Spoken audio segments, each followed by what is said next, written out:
My name is Carlos Moreno, and I'm the attorney representing Victor Toro.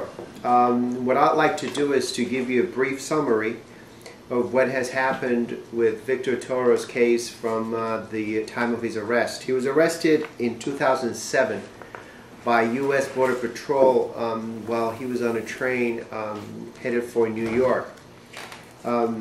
The arrest was based on the fact that they alleged that he was in the country in violation of U.S. immigration laws.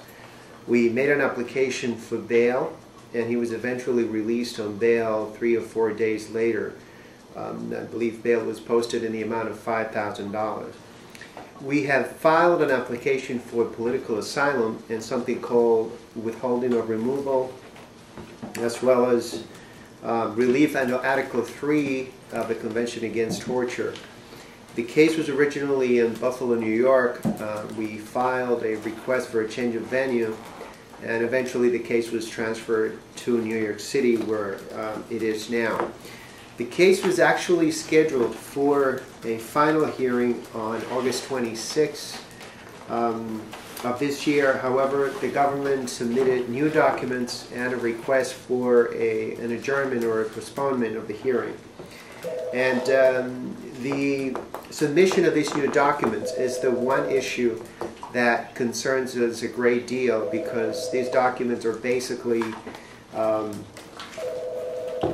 intended to defame Victor as well as MIR, the organization to which he belonged. MIR, it stands for Movement of the Revolutionary Left.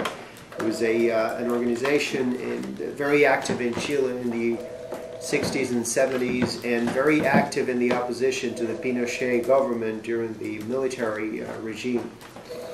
The reason this submission concerns me is because it could intimidate the judge into denying the case.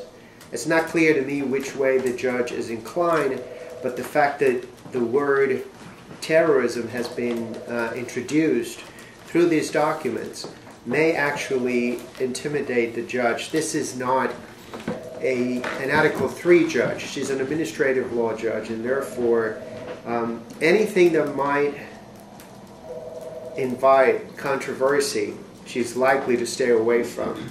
And so it's a lot safer to deny the claim than to grant it and have some attorney from the Department of Homeland Security argue that the case should not have been granted because Victor Toro was a member of a terrorist organization.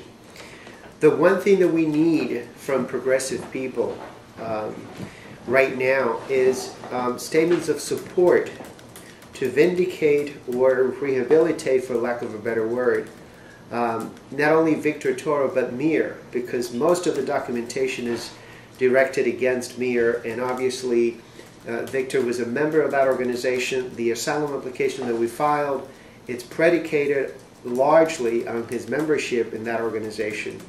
And therefore, we need most of all support from what I like to call the 50-plus generation, people who might have known, might have had some contact with members of MIR or ex-members of MIR, and who can submit statements in support of that organization. In summary, it's basically what's going on with the case and the reason why we need your support more than ever.